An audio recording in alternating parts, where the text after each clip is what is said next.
Americans are now obese. We have a huge number of people who are overweight, and so many people are saying, what's the best way to lose weight? Well, that's a question that many Americans are struggling to get the answer. Our next guest says he found a surefire path to a wellness revolution. Vitamins, health food, exercise, fitness clubs. Despite this growing trend, only a small percentage of Americans really understand what it takes to stay healthy. In 1996, Paul Pilzer, a world-renowned economist, became interested in the field of health and made some significant discoveries of his own. He then wrote the book, The Wellness Revolution. 61% of our population is overweight. And worse than that, 27% is clinically obese. That's overweight at a point where you don't know where to turn. Through his scientific research, Paul found out what you need to know to move from sickness and obesity to vibrant well-being. Paul Zane Pilzer is joining us to share some of his secrets of staying fit. It's in his new book called The Wellness Revolution. And there he is looking like Yul Brynner on the cover, just ready to start in The King and I. Paul, it's good to have you with us. It's great to be here. You are trained as an economist, an economic advisor on a couple of presidential administrations. What got you into wellness, fitness? Well, the same reason I became an economist. Growing up as a child of immigrants in the 1950s in Brooklyn, everyone wanted to know about economic issues. Although my education geared me towards science, I ended up going to Wharton and becoming a professor of economics because my family, my father, his uncles, that's what they wanted information about. They wanted to know how to make a living. 25 years later, as a very successful economist, I realized I'm now in the wrong field.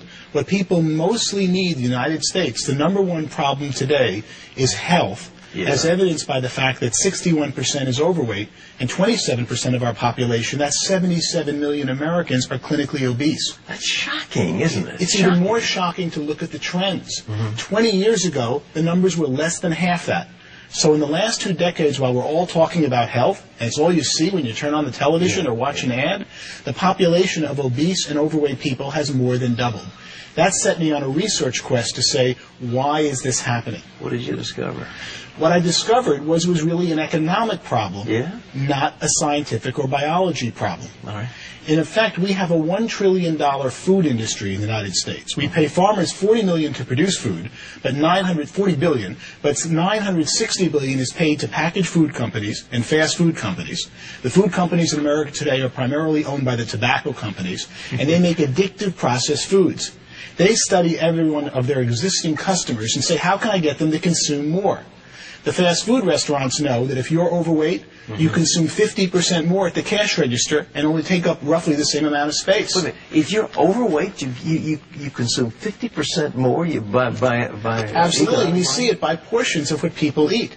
So they study American consumers like rats in a laboratory. You have a favorite Christian singer, and all of a sudden you feel good about a certain addictive fast food. Guess who sang the commercial that's in the back of your mind when you go to buy it at the checkout counter? They study Americans like rats to increase consumption of their food products, and in doing so, have more than doubled obesity and overweight in the United States. This is unbelievable, because we have a health problem that's crowding $1.5 trillion. It's run away, and obesity is one of the major causative factors: heart disease, high blood pressure, so on. Everything, and really most of our medical problems today that are non-pediatric or non-geriatric stem from being overweight and obese. So as I studied it, I realized that the answer was an economic problem had caused being overweight and obese. As I studied it, I saw America ready for a revolution, a wellness revolution, and that there was a new industry emerging called a wellness industry. We spend $1.5 trillion on medicine, which is really the sickness industry. That's right. It's not really health, it's about when you get sick, they treat the symptoms of your disease. We currently spend, and that's what amazed me the most, $200 billion on wellness, fitness clubs, healthy foods, vitamins and supplements. Most of that didn't exist. When I ran the numbers, I could see that the $200 billion wellness industry, which is primarily today upper-class baby boomers who are consuming them, first thing someone does when they make money is try to get healthy. Oh, yeah. And they get out of the diet and kind of medical care most of us get, and they start getting healthier. And that this $200 billion I projected would grow to a $1 trillion wellness industry by 2010. Well, look, are we finding ourselves, on the one hand, we're gorging on trans fatty acids and greasy hamburgers and greasy fries and carcinogenic products. On the other hand, we're out puffing away on treadmills and lifting weights. I mean, are the same people doing these things, or is it a totally different class of people? It is really different people. And so many people who do get on the treadmills are not getting the right information.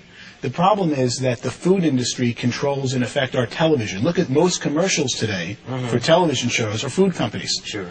And they try to get their consumers to eat more and more of their existing foods.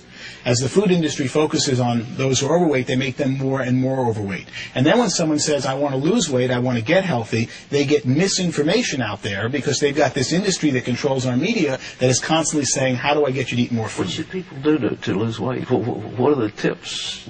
Well, I didn't write a book to come up with tips, but I came up with quite a few in doing my research. All right. The main one is really timing. From the time you're hungry, if you start eating food, your stomach doesn't tell your brain that you've now sated and had enough food until 15 minutes have passed. So you can see why fast food restaurants are so deadly, because you go in there hungry and you keep eating and eating and eating in less than 15 minutes, but it isn't until 15 minutes that your body knows you've had enough. When we used to eat with Grandma and they took time between each course, you naturally controlled the amount you eat because it took 15 minutes between courses, and that told your body to stop eating. What supplements? People spending a lot of money on vitamin supplements. Is there anything that people should be looking for? The main thing they should be looking for is to see that their supplements are real. 1/3 of the supplements that you purchase today in the store are not in the bottle what says on the label, because supplements are an unregulated industry in this country. There are several companies that just buy supplements and rate them just for what's in the bottle, and most of the times what you're getting, or about half the times, you're not getting what's on the bottle. So you've got to find a brand that has in the bottle what's on the label. The wellness revolution, how to make a fortune in the next $1 trillion industry. Where do people make money in this thing? Well, that's what I started to discover. I could see that there were 15 million Americans of 300 million were getting healthier as they aged. You're a great example about that, especially when we see you on television. As you get older, you're stronger, you're better fit. What's going on? It's people who have time to focus on it are seeking out the right products and services to make them healthy. And that's when I could see an emerging $1 trillion wellness industry.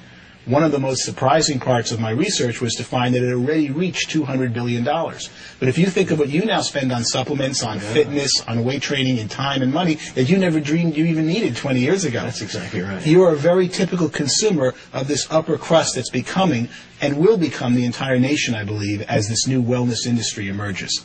Well, boy, I hope you're right. But so, ladies and gentlemen, how you could A, be well, and B, make some money at the same time.